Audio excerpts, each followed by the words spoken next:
Hello नमस्कार दोस्तों, स्वागत है आपका अपने यूट्यूब चैनल पर इनोवेटिव इंडिया में। तो आज हम देखेंगे कुछ important question regarding pharmacovigilance interview. मैं फार्माकोविजिलेंस में काम करता हूँ तो मुझे पता है कौन कौन से इम्पोर्टेंट क्वेश्चन है और मुझे 2-3 इंटरव्यू का एक्सपीरियंस भी है। तो इसके बिहाफ पर मैं आपसे कुछ इम्पोर्टेंट क्वेश्चन डिस्कस करूँगा। अगर वो क्वेश्चन आप पूरे कर लोगे तो आपका 100% सिलेक्शन कंफर्म हो जाएगा। सबसे पहले आप इंटरव्यू में आपसे पूछा जाएगा आपका सेल्फ इंट्रोडक्शन। सेल्फ इंट्रोडक्शन बहुत इम्पोर्टेंट होता है। अगर वो आप कॉन्फिडेंस से दोगे तो आपका फर्स्ट इम्प्रेशन रहेगा वहाँ पे और आपके सिलेक्शन के चांसेस बढ़ सकते। तो दोस्तों शुरू करते हैं हम फार्माकोविजिलेंस के कुछ बेसिक क्वेश्चन से। तो सबसे पहले आपसे पूछा जाएगा डिफाइन फार्माकोविजिलेंस। तो फार्माकोविजिलेंस मतलब क्या है? Pharmacovigilance is the science and activity related to detection, assessment, understanding and prevention of adverse effect और any other drug related problem. मतलब पहले डिटेक्ट करना, फिर उसको कंबाइन करना, उसको समझना और वो डाटा कलेक्ट करके एक जगह स्टोर करना डाटाबेस में कि उससे दोबारा उस एडवर्स इफेक्ट और एडवर्स इवेंट ना हो। इसे ही फार्माकोविजिलेंस कहते हैं। और second most important question is definition of adverse event क्या होता है? एनी अनटूवर्ड और undesirable medical occurrence that may present during the treatment of pharmaceutical product but which does not necessarily have a causal relationship with a treatment of drug। मतलब उस medicine का particular relationship नहीं हो सकता कि मतलब उसी की वजह से वो कंडीशन हमें आई है। सपोज़ अब पेशेंट ने लिया है सिट्रिजिन और वो गाड़ी चला रहा है और उसको सिडेशन हुआ है और उसकी वजह से उसका एक्सीडेंट हो गया। तो एक्सीडेंट में उसका मतलब लेग फ्रैक्चर हो गया। तो हम ये प्रेडिक्ट नहीं कर सकते ना वो सिट्रिजिन की वजह से ही हुआ है, उसका कैजुअल रिलेशन नहीं रहेगा। हाँ, अगर उसको सिडेशन आ रहा है तो वो हम कंसिडर कर सकते कि वो सिट्रिजिन की वजह से ही आ रहा है। तो ये होता है एडवर्स इवेंट। और adverse drug reaction, adverse drug reaction क्या होता है? Adverse drug reaction is untoward और harmful reaction experience following the administration of drug. Adverse drug reaction है ये ड्रग के रिलेटेड ही होता है, मतलब इसमें कैजुअल रिलेशन होता है। सपोज अगर पेशेंट ने सिट्रिजिन लिया और उसको सिडेशन हुआ, मतलब नींद आ रही है, तो हम बोल सकते हैं वो सिट्रिजिन की वजह से ही नींद आ रही है। यही है। सपोज एग्जांपल देखो, the patient experiencing anaphylaxis shortly after taking a drug और वैक्सीन। मतलब उसको एनाफिलैक्सिस हुआ है, वो एलर्जिक रिएक्शन हो रही है जस्ट लेने के बाद ही, ड्रग पहले नहीं थी, ड्रग लेने के बाद ही हुई है। उसका कैजुअल रिलेशन हो ड्रग के साथ तभी हम उसको एडवर्स ड्रग रिएक्शन बोल सकते हैं। और एक क्वेश्चन आपसे, what is the difference between ADR and ADE? ADE have not any casual relationship with drug और ADR में ड्रग के साथ उस इफेक्ट का कैजुअल रिलेशनशिप होता है। ADR related to drug and have a casual relationship with drug. What is the role of pharmacovigilance? Pharmacovigilance के role क्या है? Ongoing monitoring of drug to ensure they remain safe for use.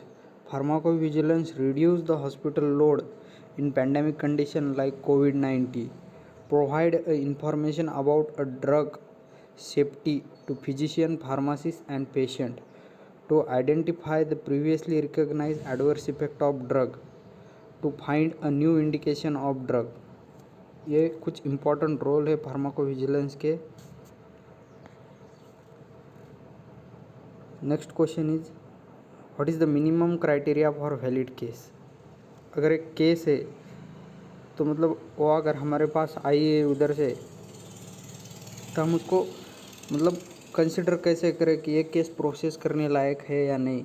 तो उसमें 4 important criteria रहते हैं। तो उस case में पहला आइडेंटिफाइबल रिपोर्टर होना चाहिए, किसने भेजा वो और भेजने वाला कौन है वो होना चाहिए। और आइडेंटिफाइबल पेशेंट, उस रिपोर्ट में एक पेशेंट होना चाहिए। और सस्पेक्टेड प्रोडक्ट, मतलब किस प्रोडक्ट की वजह से वो हुआ है वो स्पेसिफिक प्रोडक्ट होना चाहिए। और सस्पेक्टेड एडवर्स इवेंट, मतलब क्या हुआ है उस मेडिसिन को लेने के बाद, उस प्रोडक्ट को लेने के बाद वो होना चाहिए। अगर इन चारों में से एक भी मिसिंग है तो हम उस केस को नॉन वैलिड करेंगे और डाटाबेस से रिमूव कर देंगे, उसको प्रोसेस नहीं करेंगे हम। What is the seriousness criteria?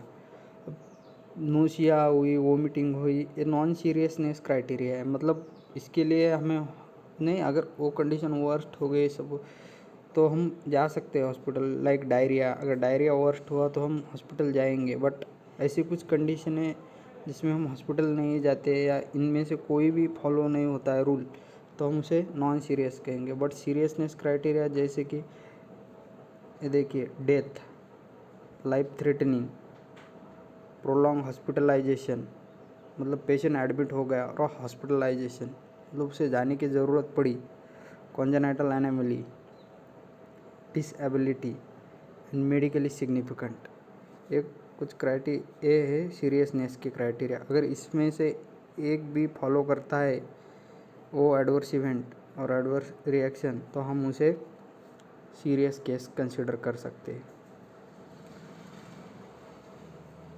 अब नेक्स्ट क्वेश्चन है, what is a different country drug regulatory authorities? अब हर एक कंट्री की अपनी अपनी ड्रग रेगुलेटरी अथॉरिटी है। कुछ इंपॉर्टेंट कंट्री है उसकी ड्रग रेगुलेटरी अथॉरिटी आपको पूछी जाती है, ये क्वेश्चन बहुत इंपॉर्टेंट है। तो अब हमारे इंडिया की लेंगे। सबसे पहले इंडिया की है central drug standard control organization, CDSCO। और अमेरिका की है USFDA, food and drug administration. तो जापान की है ministry of health and labour welfare. और ऑस्ट्रेलिया की है TGA, थेराप्यूटिक गुड एडमिनिस्ट्रेशन। और यूरोप की है EMA, European medical agency. China की है the national medical product administration. ये कुछ रेगुलेटरी अथॉरिटी है, आप इतने भी कर लोगे तो बस हो जाएगा। अब आपसे पूछा जाएगा एक मतलब फार्माकोविजिलेंस की शुरुआत कहाँ से हुई थी, और एक इम्पॉर्टेंट है एक हिस्ट्री में, उसे कहते हैं थैलिडोमाइड ट्रेजेडी। ये आपसे पूछा जाएगा क्वेश्चन। कुछ इंटरव्यूअर पूछते हैं, कुछ नहीं पूछते, बट इम्पॉर्टेंट क्वेश्चन है। Thalidomide is a drug that was developed in 1950। एक ड्रग है 1915 में वेस्ट जर्मनी फार्मास्यूटिकल कंपनी में डेवलप किया था। It is originally intended as a sedative and tranquilliser, मतलब उसका मेन यूज़ था सीडेटिव और ट्रैंक्विलाइज़र इसका मेन इंडिकेशन था, उसके लिए बनाया था। बट उसका एक इंडिकेशन निकल कर आया कि सामने कि वो drug morning sickness, pregnant woman को जो सुबह सुबह सिकनेस होती है, वोमिटिंग होती है, नोजिया होता है, उसके लिए वो यूज किया जाता है प्रेग्नेंट वुमन के लिए कि वो रिड्यूस करने के लिए। But in 1960 it was found that its causes a disability in a babies born those taking a drug.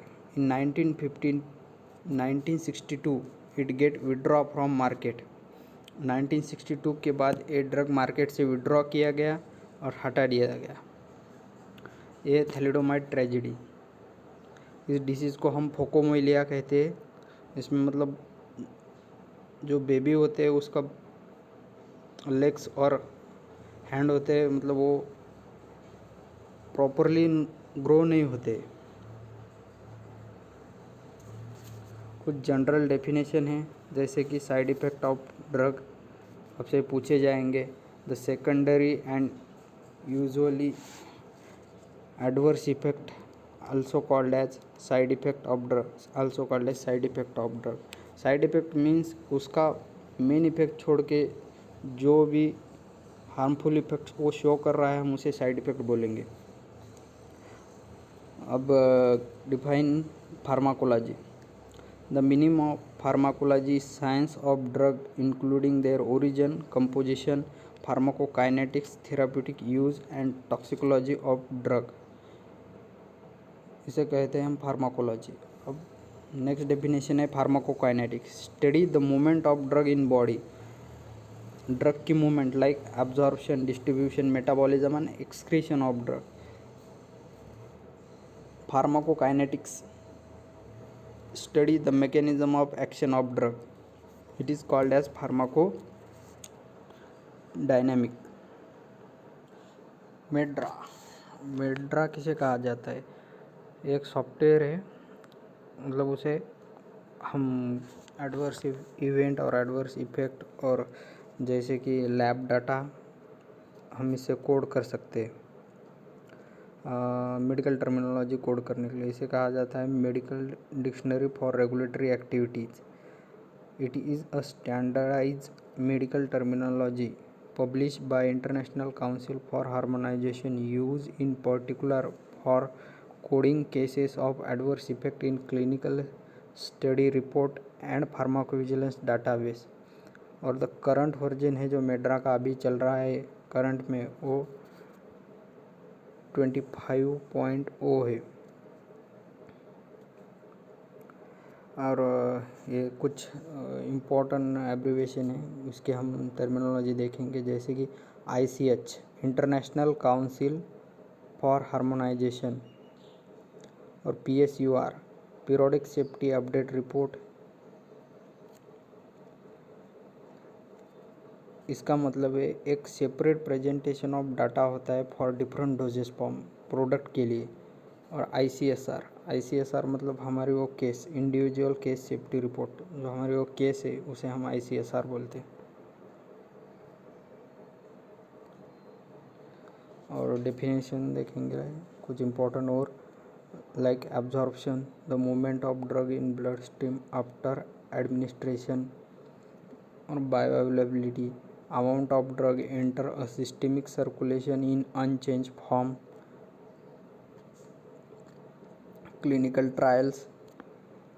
Clinical trial एक इम्पॉर्टेंट क्वेश्चन है, आपसे पूछा ही जाएगा क्योंकि क्लिनिकल ट्रायल के भी केस होते हैं फार्माकोविजिलेंस में, तो एक इम्पॉर्टेंट टॉपिक होता है.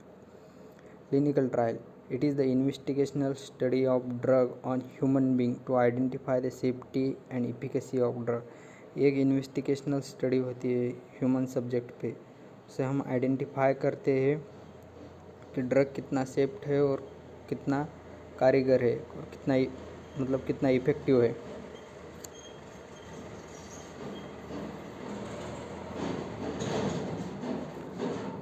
डिफरेंट फेजेस है क्लिनिकल ट्रायल के लाइक फेज 0.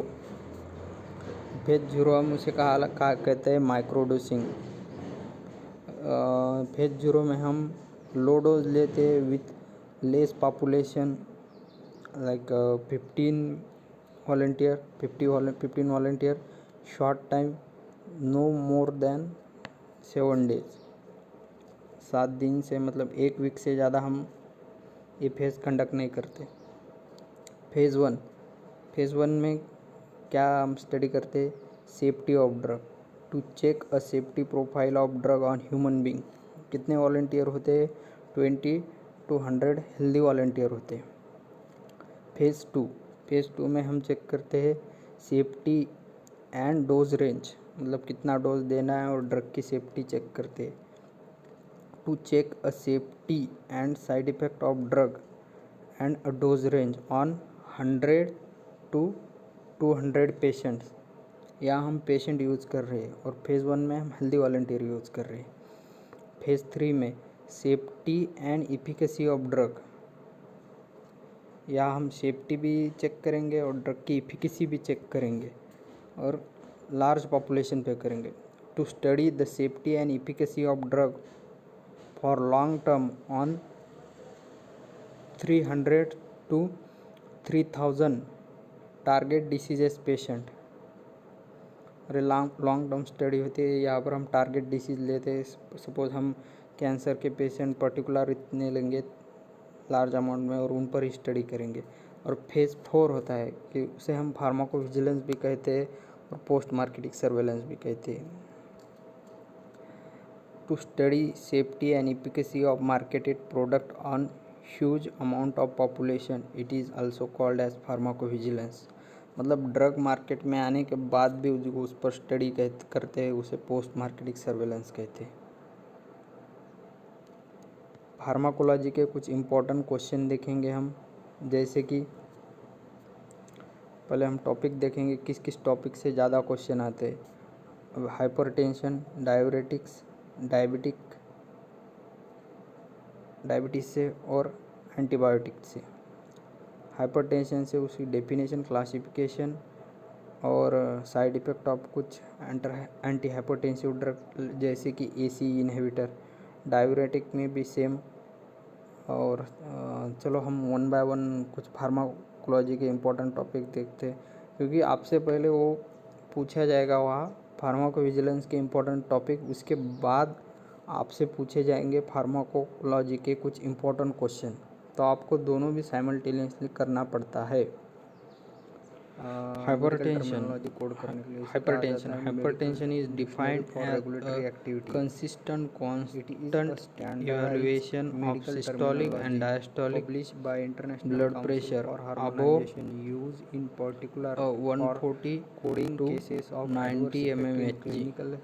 इससे ज़्यादा हुआ ब्लड प्रेशर तो हम उसे हाइपरटेंशन कहते हैं। करंट वर्जन है जो मेड्रा का अभी चल रहा है। हाइपरटेंशन के ट्रीटमेंट के लिए हम एंटी हाइपरटेंसिव ड्रग यूज़ करते हैं।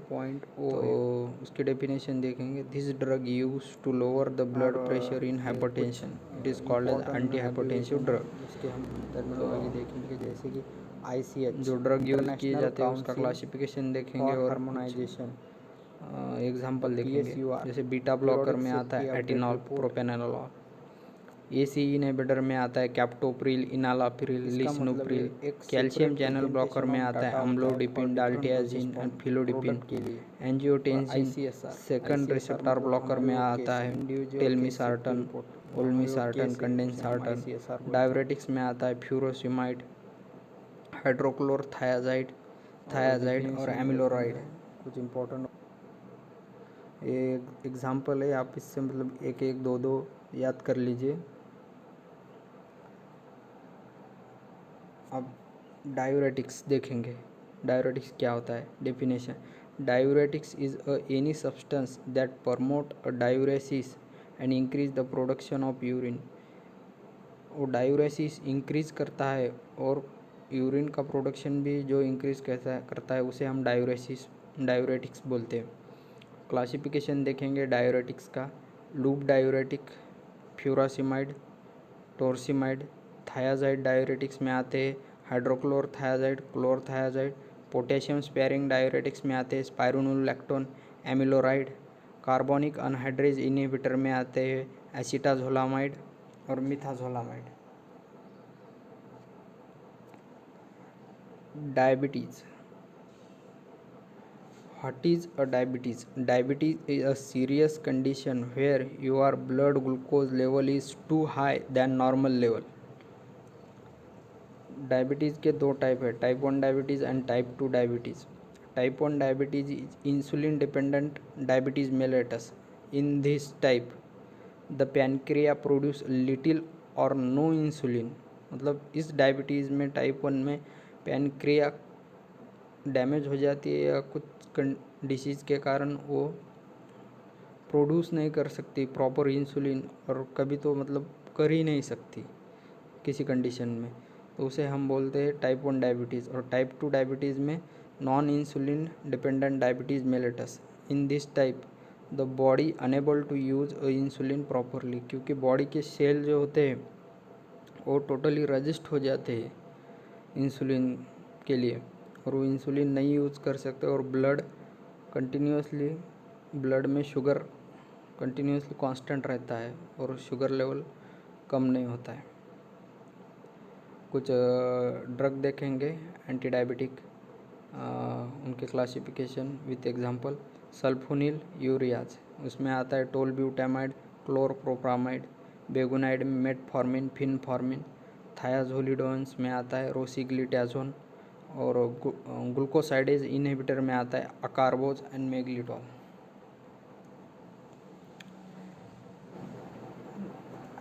Antibiotics, define antibiotics, substance derived from microorganism to kill or stop the growth of other microorganism.